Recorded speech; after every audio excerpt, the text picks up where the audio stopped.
On the fourth turn, the Austrians win the initiative. They choose to use Gummer here and pull him back.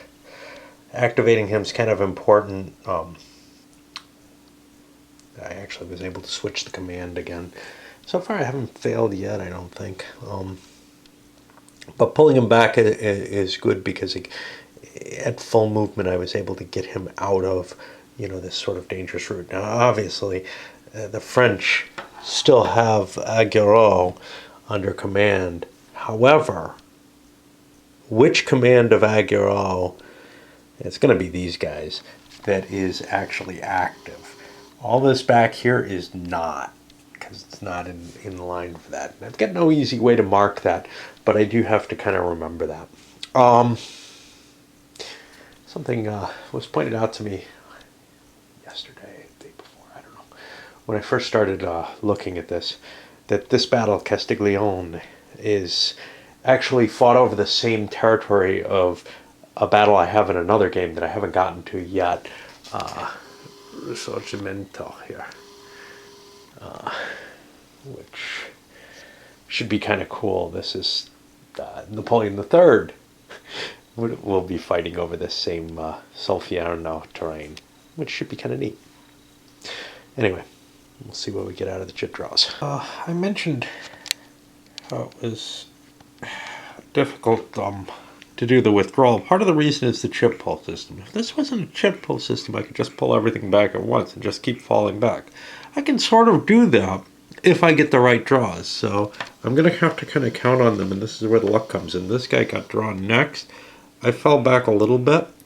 That leaves room for these guys to fall back. Because otherwise, if these guys go first and fall back, I'm leaving this command kind of hanging. But it's, with the chip pull, it's always a chancy thing to try to do some kind of coordinated action that you want to take advantage of. So in this case, I've left, a flank hanging that the French could take advantage of. But if they do, then maybe they've got a flank hanging, and it's kind of neat. I don't know. Flanking force enters from here. I thought it came from back up here, and you can see the mouse has already fled the trap. The Austrians are already out of there. With most of the weight here, I'm not sure if a flank from here had any real chance of catching them in this scenario unless they chose to fight forward and try to hold things off. But it's almost natural that they'd fall back, given the positioning that other units were in initially. You can see the Austrians are making their break for it. Line way back here. These guys a little exposed. Trying to get them out. I think I got another unit. No, both of his have gone. So he's in kind of some danger.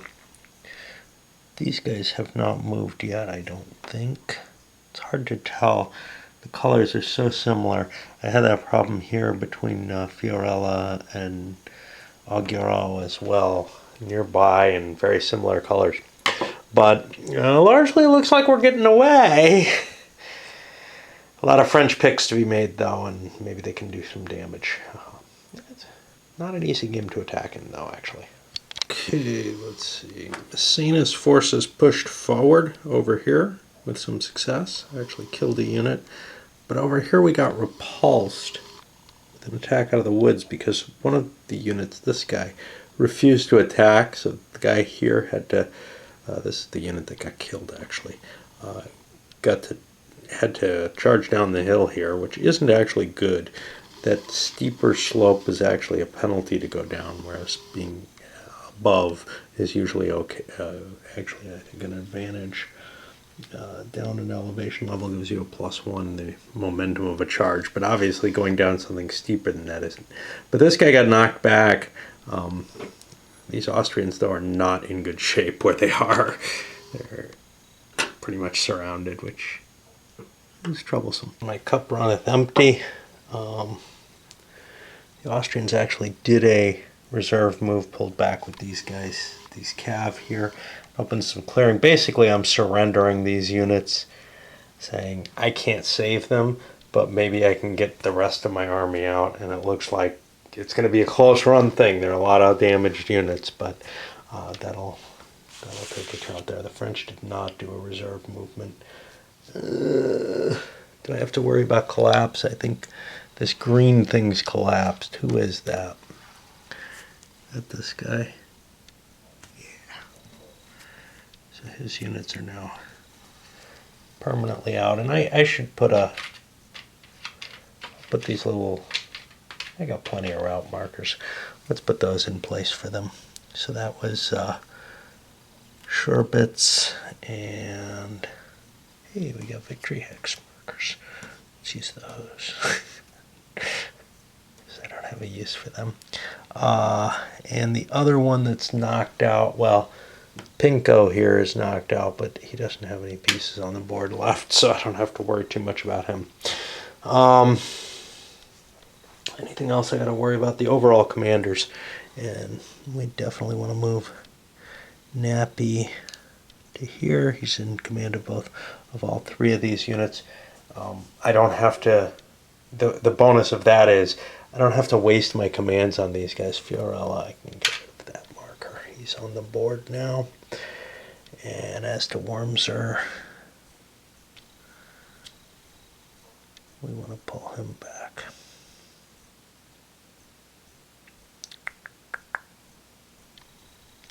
Throw him back there. I don't think he's affected by zones of control. So that pushes us, and the race is on. Getting into a certain pattern with the game, and it's, growing on me a little bit more. Kind of like things like Prussia's Glory or whatever, where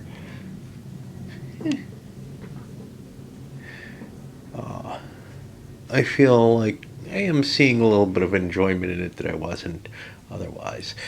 The just, when you're struggling with a system, it's just harder to see what's going on at all. And that's why I did pick up more of the Eagles of the Empire, because some people think it's really good, and I just wasn't seeing anything in it. But I thought maybe with more experience with it, it might grow on me. So what happened? Well, for the first time, the Austrians failed a command shift. So now they've got a +1 or a -1 next time, a bonus in their favor. The French shifted command over to Fiorella out of Augureau, but they took Augureau as their first. They won the initiative and they took Augureau, but they didn't get the in command basis for him, so they just kind of pushed him up a couple of hexes at most, and it's kind of a shame because they're not able to advance really because of these couple of Austrians here, but they wanted to wipe him out before they got a chance. This one they wanted to wipe out. This guy, they could leave him to other units and try to push forward and engage elsewhere. Messina moves forward without terrible success. He's busting these guys up a little bit and coming in from behind here. And now comes a situation where if I wasn't just trying to withdraw, I would be sweeping down to hit Messina. This would be a horrible position for Napoleon to have gotten himself into. But my victory conditions aren't try to do damage to the French at all. So instead I gotta count my counters. 3, 6, 7, 8, 9, 10, 7, 8, 9, 10, 11, 12, 13. That's how many I'm sacrificing if I run.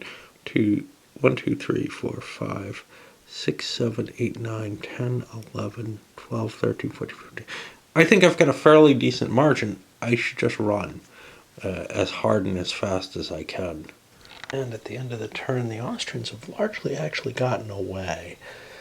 Even this unit that looked like he was trapped, well, in order to try to pursue, the French kind of left him a way out, and he managed to take it. This one now has a way out as well, where he was completely surrounded before. It was a matter of Messina trying to chase after these forces. Pin a unit down here. We got one more unit routed. That's pretty much doomed, I think. But we thought similar thoughts about these guys, and now they've got some potential to get away. I don't think it's much. Just because once the other Austrian units leave the map, there's forces between them and the edge of the map that can catch them. This routed guy, I forgot to route move him actually. Let's see. He's not very fast. I think that's all he can get to because he's got to pay for the village and he's got to pay for exiting the zone of control, so he's not in great shape. French actually used reserve movement to push these guys forward. No cost for that, actually. They succeeded in all their die rolls. We had a stomp on Wormser, but just throws him back to a nearest unit. It doesn't have any chance of killing him. It's going to be fairly close, but it looks like it's going to be an Austrian victory so far. Well, there was no initiative this time. The Austrians switched their command is automatically active to this one. It's got the furthest to travel. Outside of some of this stuff that, well, this is part of this and can't. This actually might have been a good choice, but I've had counted that in my losses before and could accept it, so I want to make sure I get the bigger unit out.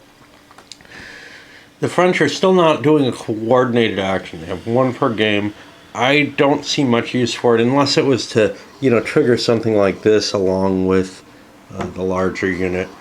I just don't see how much that helps.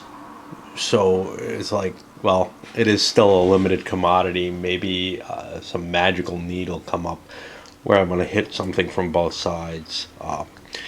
But right now, it means taking at least 2 chips out of the cup to replace with 1. And right now I actually want my commands to operate.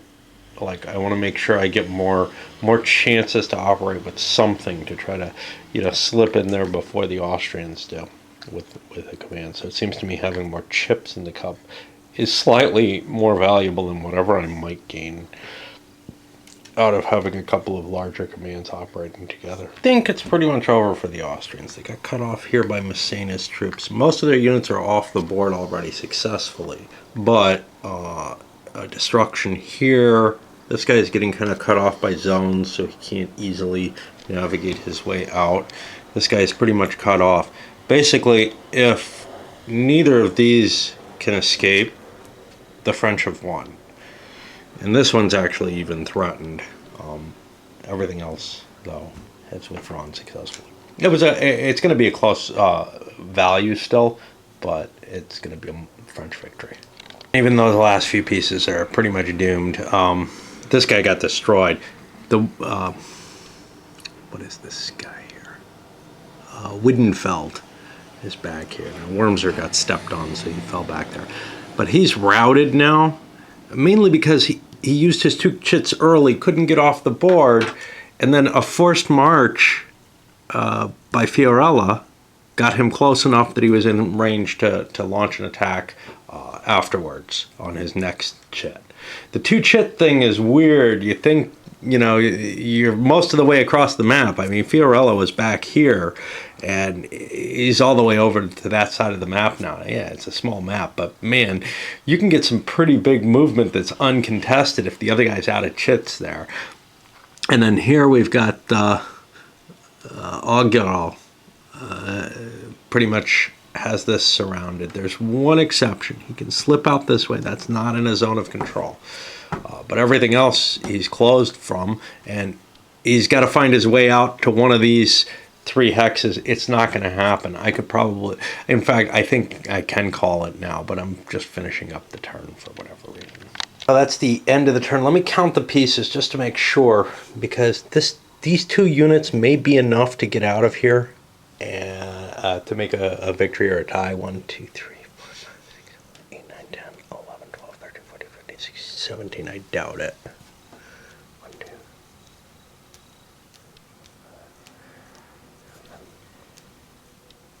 Yeah, there's only 11 there, so It would be a 13-17. So I'm going to call it here. It felt closer than it ended up being. I thought the Austrians had the advantage. I thought they could get out. But here's the thing. I wasted at least a turn, maybe two, in position here when I should have been withdrawing. And, I lost my sight of what the victory conditions really were. I think the French actually should have a tough time of this sucker. But on the other hand, they made attacks where they got repulsed. It's not like they were just continuously victorious here, but it allowed them to bring up their forces. It allowed Fiorella to finally come on the board. He was really slow in this scenario, so it may actually be a fairly balanced scenario. It certainly felt tense to me in my kind of incompetent playing of it. I think the next one is going to be Austerlitz, which should be fun to look at just because I'm a little familiar with Austerlitz. Not terribly familiar with much of anything, it turns out. But at the very least, I've played the Napoleonic Brigade Series Austerlitz game, which I think I have in a Ziploc somewhere. It may be sitting in the Asper Nestling box or Marengo's box or something like that. I've played that a couple of times. And that's an interesting scenario, and I'm familiar with the circumstances of it. I don't quite know how it can be translated well to a game, but we'll talk about that in that one and send this up.